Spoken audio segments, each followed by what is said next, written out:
Well, hello guys, Mike here with Hardware Canucks, and I am back in the saddle again and going down that review request road once again. And it has brought me to this guy and this guy. These are the DeepCool AK620. And look, I know this cooler has been reviewed over and over and over again. It's probably one of the most reviewed coolers out there.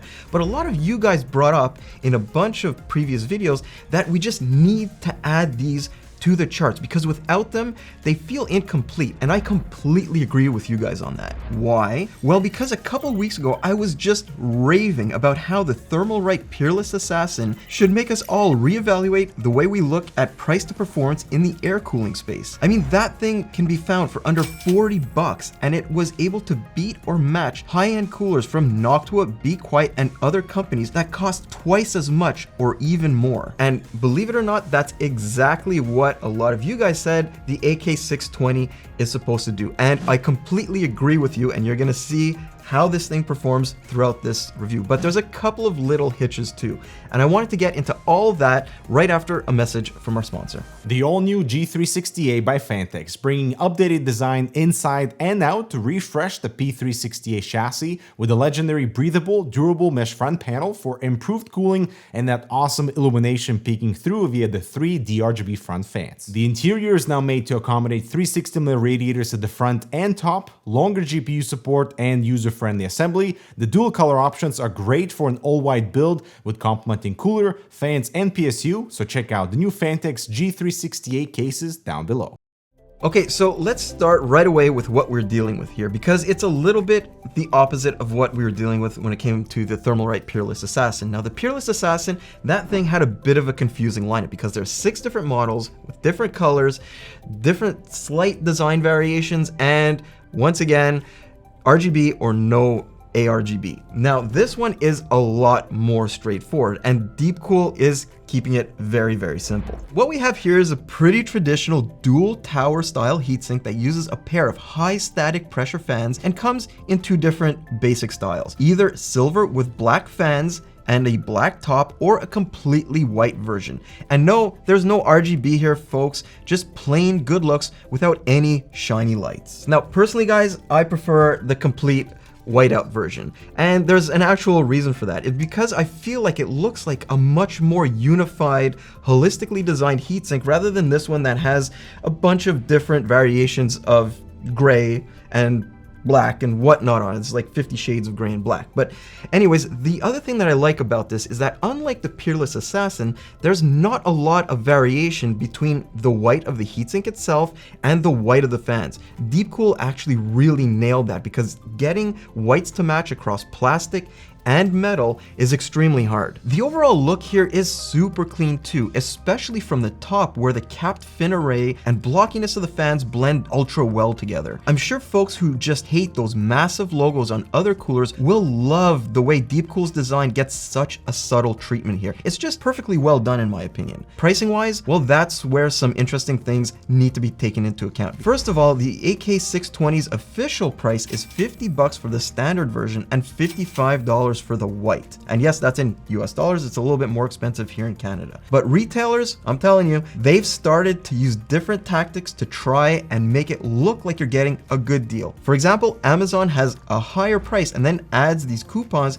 to make it look like a better deal. Meanwhile, Newegg has them on a so-called sale all the time. Look, all of you Canadians who are watching this video, you're probably going to get this reference. This is sort of like what Canadian Tire does with their approach. They jack up the prices, then put them on a so-called quote-unquote sale to make it look like you're getting a lot more of an enticing price, but it's not really like that. The only thing that you guys have to watch out for, once again, with these coolers is third-party sellers who are, once again, yes, jacking up the price even more. But I can also understand why a lot of parallels are being drawn between the AK620 and the Peerless Assassin. First of all, they're priced pretty close to one another. Also, the heatsink's dimensions are exactly, and I mean exactly the same, right down to the last millimeter. Actually, if you look at the 2 coolers side by side, they almost look like carbon copies of one another, right down to the 6mm diameter heat pipes both of them use. Well, okay, look, there's one major difference. The DeepCool has this really really unique checkerboard pattern in its fins to cut down on turbulence, whereas Thermalright uses more of a, I guess you would call it a sawtoothed approach. The one major difference though are the fans DeepCool uses, because based on paper specs alone, they're in a whole different league than the ones used on the Assassin. And when it comes to air coolers that boast a high TDP, static pressure is a key factor, and the AK620's got Thermalright beaten clean on that. But that similarity to the Peerless Assassin also caused a little bit of an issue for the AK620, and that is memory height clearance. Now, because of the way this thing is built, it will always overhang one of the primary memory slots, even on an ATX motherboard. So you will be limited to 43mm height memory, or you're gonna have to start pulling up this fan, and that's gonna break up the overall clean look of it and potentially lower the cooling performance. Now, 43mm, that's absolutely not too bad. Most memory will fit under this thing without any problem. It's just something that you need to take into account when building out your system. And speaking of installation, the approach here is exactly what we love seeing. A pre-installed retention arm, the reuse of AMD's perfectly good backplate, and an included backplate for Intel systems. I'm not a huge fan of the small plastic bits for socket compatibility on the Intel kit, but it gets the job done perfectly fine, provided you aren't installing and uninstalling this thing over and over again. But anyways, enough of that. I'm sure that all of you guys are here for the performance results, the real meat and potatoes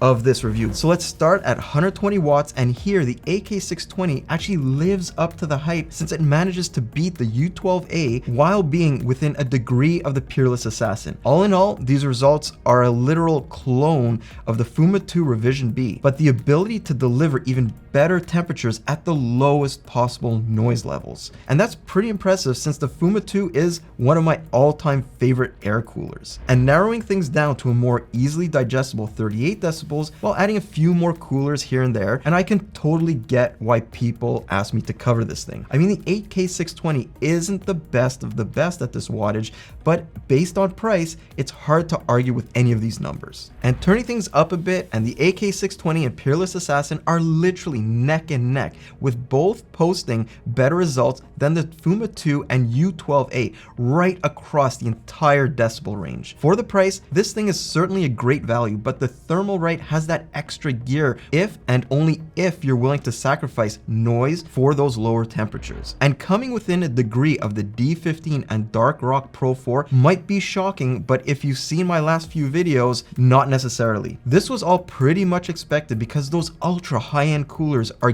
geared towards much higher heat loads, and they just aren't as efficient at these lower wattages. Alright, so those are our basic tests, but before we move on, you and I, we sort of need to talk, because I know that a lot of you guys are gonna actually say what I said to myself when you're gonna see these next round of results. They're absolute bullshit. There's no way that this cooler or this cooler could be pulling those kind of results. But look, in order to validate everything, I ran them numerous times, and not only that, I ended up picking up another AK620, this one actually right here, from Amazon just to validate them, and they both pulled the exact same numbers every single time. So this is not a fluke. So with that stage being set, let's move on to 260 watts of thermal output. Right across every single test, the AK620 just demolishes the Peerless Assassin by between 2 and 7 degrees. Yup, you heard that right, 7 degrees at a 260 watt thermal load, and that pushes it right into D15 territory. I mean, sure, it doesn't actually match that massive cooler, but the fact that DeepCool's managed to get this far with such a more compact design is, well, pretty mind-blowing to me. Look, there's no way to really pinpoint what the secret sauce is here. It's absolutely impossible, but if I had to guess, the majority of this is probably due to the fans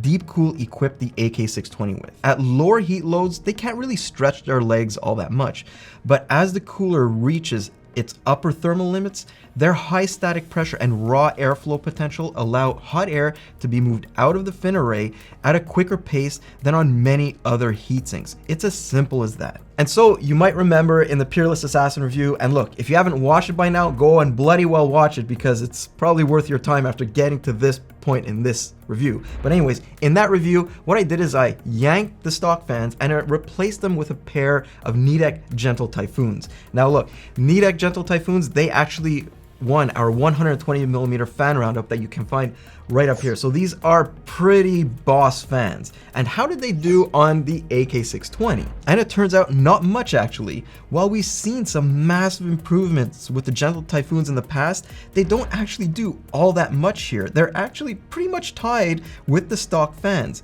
And that pretty much confirms what I said about the ones that DeepCool equipped this cooler with. They're pretty high quality, especially for a heatsink that costs just 50 bucks. Now I think that $50 is completely underpriced compared to a lot of the things on the market. This thing is a phenomenal value. And I have to thank every single one of you guys for recommending that we pull it in. Like you said, without this in the charts, they just feel completely incomplete.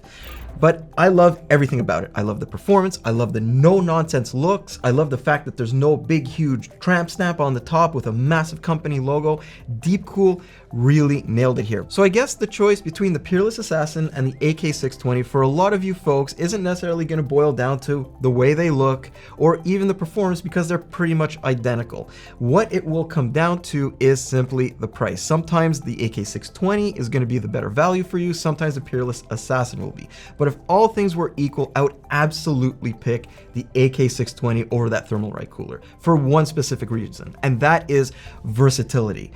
When it comes to high heat loads, this thing is by far one of the best coolers I've ever tested because of the fans that DeepCool equipped it with. You don't have to yank the fans and spend even more of your money to make it the best cooler. It's almost there already. The other thing that I like about DeepCool is in the past they've offered free upgrade kits for their cooler as new sockets come out. The same thing cannot be said about Thermalright because their customer service is completely different from one region to another.